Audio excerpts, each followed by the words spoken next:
வறட்டு இருமலுக்கு சில பேருக்கு நைட்டு தூக்கமே வராது, அப்படி இருமுவாங்க கொல்லுன்னு, அப்படியே ட்ரை காஃப்னு சொல்லுவாங்க. அதுக்கு என்ன சாப்பிட்டாலுமே அது தீர்வாகாது. அதுக்கு நான் ஒரு அருமையான மருந்து சொல்கிறேன். அதுக்கு தேவையான பொருள் மஞ்சள் தூள், உப்பு, பூண்டு, இவை 3 தான். இதை என்ன பண்ணணும், பூண்டை நல்லா அப்படி தட்டிடுங்க.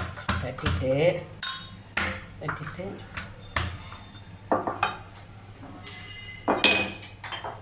அடுப்பை பற்ற வச்சுட்டு நான் செய்கிற மாதிரியே, நான் சொல்கிற மாதிரியே செய்ய, சரியாயிடும் உங்களுக்கு.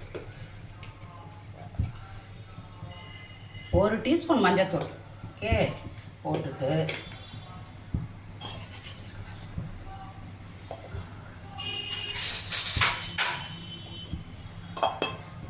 போட்டுட்டு இதை நல்லா இப்படி வறுக்கணுங்க. மஞ்சத்தூளை வறுத்துட்டு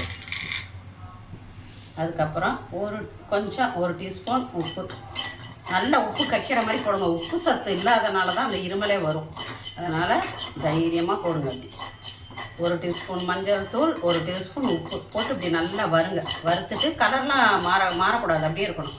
அதோட இந்த இதையும் போட்டுருங்க, பூண்டையும் போட்டுட்டு அதையும் வறுத்துட்டு நல்லா வறுத்துருச்சிங்களா, தண்ணி கொஞ்சம் ஊற்றிட்டு இது அப்படியே வற்றட்டுங்க. 1 டம்ளர் தண்ணி ஊற்றுனீங்கன்னா 1/2 டம்ளராக வற்றணும்.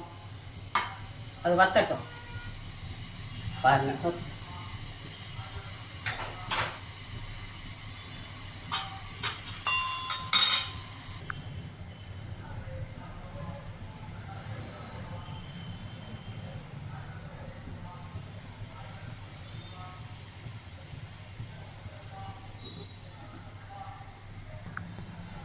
இப்போ வத்திடுச்சு பார்த்தீங்களா. இதை வத்தினதை எடுத்து அப்படி வடிகட்டி அவ்வளோதான். இதை அப்படியே சூடோடு குடிச்சிங்கன்னா எப்படிப்பட்ட இருமல்னாலும் அப்படியே கண்ணு வைக்கிற நேரத்தில் சரியாயிடும். இதை செஞ்சு பார்த்துட்டு எனக்கு உங்கள் கருத்துக்களை தெரிவிங்க.